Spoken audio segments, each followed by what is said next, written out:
নতুন রেসিপিতে আপনাদের স্বাগত। আজকে আমি আবার একটা অন্যরকম রেসিপি নিয়ে এসেছি। আজকে আমি করে দেখাবো চিংড়ি মাছ দিয়ে এঁচোড়। অসাধারণভাবে রান্না করব। একটা গোটা এঁচোড় নিয়ে নিয়েছি, আর এখানে নিয়ে নিয়েছি চিংড়ি মাছ কেটে দিয়ে নিয়েছি, নুন, সর্ষের তেল, আদা রসুন, পেঁয়াজ, ক্যাপসিকাম, টমেটো, মিট মশলা, গোটা গরম মশলা, আর এখানে আছে হলুদ গুঁড়ো, লঙ্কা গুঁড়ো, জিরের গুঁড়ো আর গোটা জিরে।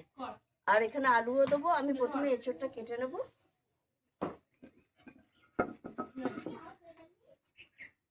বটির গায়ে একটু সর্ষের তেল দিয়ে দেবো।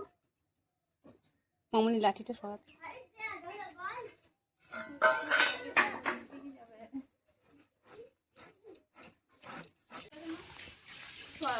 এবার আমি এই দেখুন বন্ধুরা, এঁচড়ে আটাটা আমি বটিতে দিলে লেগে ধরবে, ওর জন্য আমি একটু জল দিয়ে ধুয়ে নেবো।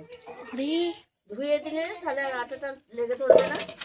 আর আমি হাতে একটু তেল মাখিয়ে নেবো, দিয়ে এঁচড়টা কাটবো।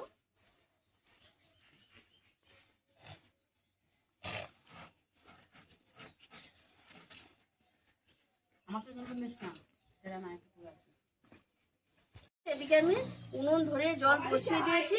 এঁচড়টা প্রথমে সেদ্ধ করে নেব। আর দেখুন বন্ধুরা, আমি যে এঁচড়টা কেটেছি একটু হাতাকে কিন্তু আটা লেগে নেই। আটাটা এরকম ধুয়ে নিলে, একটু তেল মাখিয়ে নিলেই তাহলে আটাটা আর লাগে না। এঁচড় কাটা কোনো ব্যাপারই না। এবার আমি জলের মধ্যে দিয়ে দেবো নুন আর একটু হলুদ গুঁড়ো দিয়ে এঁচড়টা সেদ্ধ করতে দিয়ে দেবো। তার মধ্যে আমি আলু, পেঁয়াজ এগুলো কেটে নেবো, সব কেটে বেটে নেব। এঁচড় সেদ্ধ হয়ে গেছে, এই দেখুন। এবার আমি নামিয়ে দেবো। আর এদিকে আমার আলু, পেঁয়াজ সব কিছু কাটাকুটি হয়ে গেছে।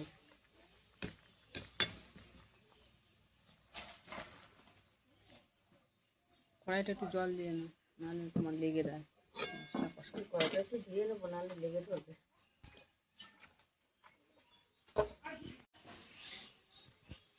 প্রথমে আমি আলুটা ভেজে নেব, তারপরে এঁচড়টা ভাজবো। তেলটা একটু গরম হবে।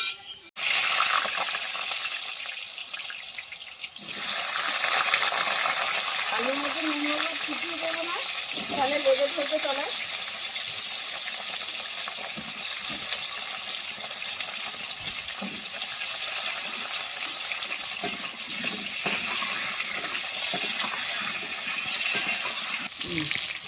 দেখুন বন্ধুরা, আলুটা ভাজা হয়ে গেছে। এবার আমি তুলে নেব।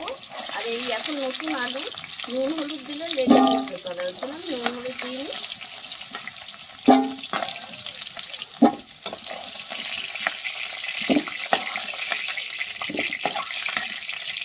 এবার আমি এই তেলে এঁচড়টা ভেজে নেব।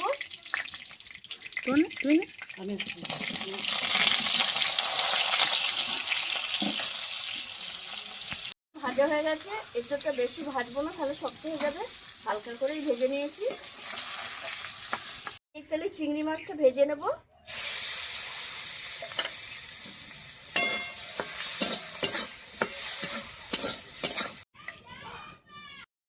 গোটা জিরে, এলাচ, লবঙ্গ, দারচিনি দিয়ে দেবো। পেঁয়াজ কুচি, পেঁয়াজটা একটু ভাজা ভাজা হবে। তার রসুন, টমেটো একসঙ্গে মিক্সিতে পেস্ট করে নিয়ে এসেছি, সেটা দিয়ে দেবো। দিয়ে দেবো হলুদ গুঁড়ো, জিরে গুঁড়ো, লঙ্কা গুঁড়ো। আমাদের লঙ্কাটা কম পছন্দ করে, এই জন্য অল্প করেই দিলাম। স্বাদ ব্যালেন্সের জন্য চিনি দেবো।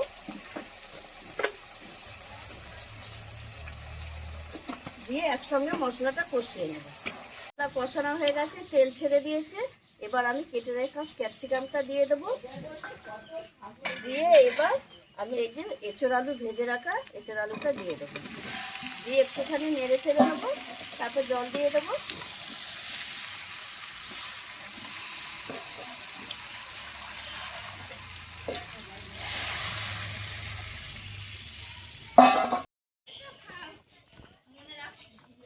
বাবা জ্যাঠা মেয়েটা ফুটবল ভালো খেলছে। এবার গোলকিপার ভালো। এঁচড় আলু সেদ্ধ হয়ে গেছে, এই দেখুন বন্ধুরা, খুব ভালোভাবে সেদ্ধ হয়ে গেছে।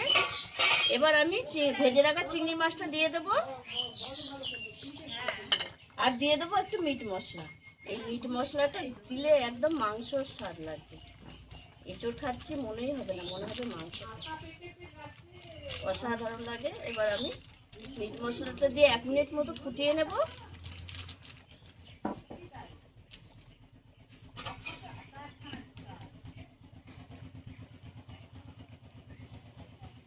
এবার আমি নামিয়ে দেবো।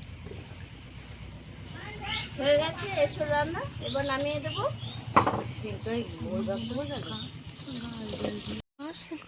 দেখুন বন্ধুরা কত সুন্দর হয়েছে এঁচড় চিংড়িটা। আপনারা এইভাবে একবার এঁচড় চিংড়ি রান্না করে খাবেন, খুব ভালো লাগবে।